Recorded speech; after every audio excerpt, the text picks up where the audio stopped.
next guest is an Oscar and Emmy-nominated actress you know from films such as Good Will Hunting and shows like Will and Grace and Speechless.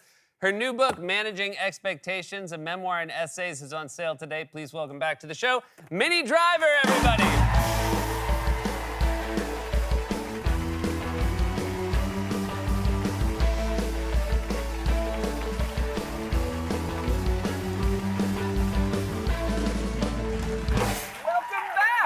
Thank you. It's so lovely to have you here. And this is maybe a little bit different press than you are used to doing. You're not promoting a TV show or a film, you're promoting a book.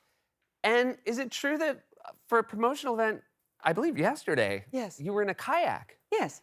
Now that is not something that I would have predicted. Well, I like kayaking. And it's not a normal thing that one does in New York. No. You're the first I've met. Do you know what? It was pouring with rain yesterday, as you might have noticed. Yeah. I had the best time ever. Which were you, was it the Hudson? Where were you kayaking? Yeah, on the Hudson. Okay. And there was a guy in another kayak who's taking my picture for this newspaper article. And, you know, there was a flash because it was pitch black because of the rain and the high seas. And the Coast Guard came up to us and they were like, "Are you all right? We thought you were signaling." And it was literally like the flash of the photography. I can't believe you stuck with the kayak plan even in the rain. I caught a wave from the wake when the Coast Guard felt, you know, that we were fine. Yeah. And they pulled away like Starsky and Hutch style. And there was like a massive wave from their wake. And I literally I kayaked down the wave. Wow, this is very impressive. I hope the photos will be as exciting as you're making this sound. Well, it's a shame there's not video because it's all about I don't know how to kayak, whatever. Yeah. I like that it does seem like a nice time because like this young woman here having the water wings, like who would have ever guessed one day she'd be kayaking down the Hudson River, the rough waters of the Hudson. You totally would have known. Like they've retouched the color on this because it was a slate gray day. It was probably 50 degrees, freezing cold. That was at the beach in England, which is not somewhere you ever want to go. I like that every photo of a beach in England, they have to color correct. 100%. Because if they didn't, you'd be like, oh my God, that just looks awful. Yeah. So this is a book, this is a memoir, but it's personal essays. Yes. You sort of tell it essay style. And I imagine, obviously it's really personal. Do the people in your lives, have they read it? I mean, it seems very honest.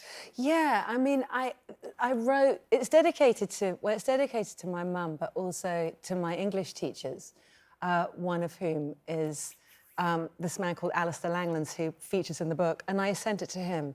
And he liked it, so I feel like we're good to go. That's great. Is there anything that didn't make the cut that, looking back, you're like, oh, that was a good story. That should have been in there? Yeah, there's a really good story. So the book kind of got derailed. Like, my mum died in the middle of me writing this book.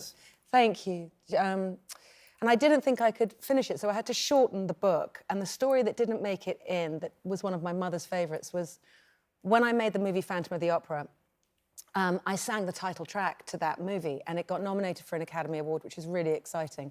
And I was in rehearsals to sing the song at the Academy Awards, you know, like you do when your song's been nominated. Yeah. And I get a call one day from the producer, and they're like, "Yeah, you're not singing the song anymore." And I was like, "What do you mean?" Like, "Yeah, Beyonce's singing your song." And I was like, "Wait, what do you mean?" "Yeah, no, Beyonce's singing all the songs." And I was like, "I mean, look, mate, I know it's Beyonce and everything." And she's like, "Beyonce?" But like, that is my song! Like, what's happening? Anyway, I was so sad. I felt so incredibly sad about this thing being taken away. My best mate, Emma Forrest, was like, the best thing we can do is go on holiday, which was a terrible idea. Anyway, we went on holiday to Costa Rica, and... So that's a lovely place to go. Well, you'd think if you go to Costa Rica... Yeah. So it was late, we pulled our bags around to the little tiny place where you take an internal flight. They weigh you, they put you on a plane, they give you a tag. 20 minutes into the flight, when we're meant to be landing by the sea, it's just jungle. And it's more jungle for another hour. And we land... You ever had a Brazilian wax? No. Yeah.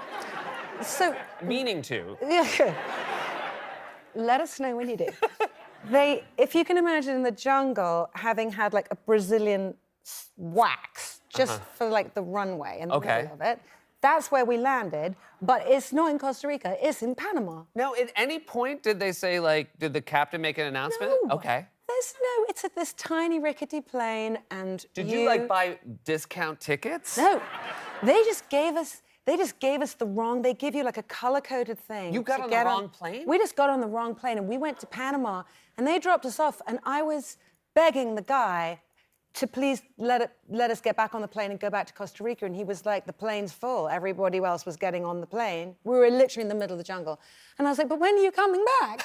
And he was like, I'll be back in a week. And I was like, no, wait, don't leave us. And they left us. And it's like a terrible film of me and my friend with our wheelie bags and our like wedgie heels ready for Costa Rica in the middle of the jungle down a dirt track. And I'm like, we're definitely gonna die. And my best friend was like, yes, we are.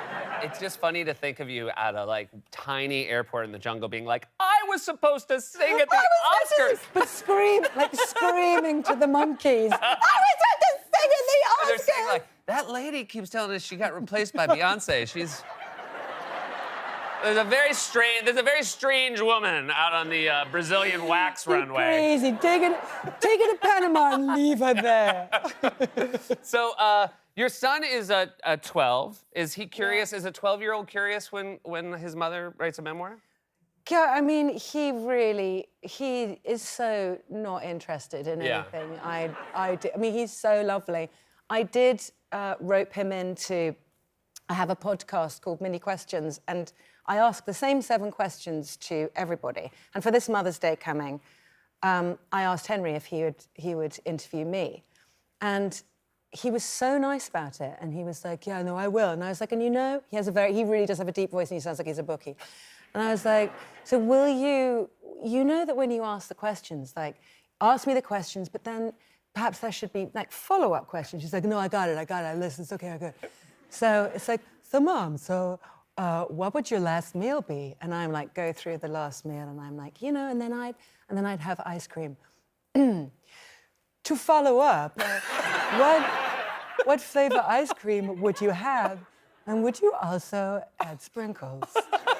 And I was like, well, and he just did it. He did such a good job. Like, he really... I would be so proud. That is absolutely ridiculously excellent. Proud. He's an interested, kind person who gets roped into all kinds of things that I ask him to do. And he could say no, but he doesn't. Curiosity from a kid is the best thing in the world. Right? When kids are genuinely curious, it's the best. I agree with you. And it means that there is some level of relevancy that you have as their parent left.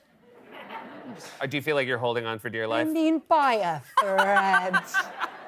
Well, at least you got that one last podcast in. We'll always have that. You'll always have, you can listen to it when you're like, well, he hasn't called. I'll listen to the ice cream follow-up. Hey, thanks for being here. Congratulations on the books. You guys, Minnie Driver, Managing Expectations is on sale now. Wherever you buy your books, but please support local and independent bookstores. We'll be right back with more Late Night.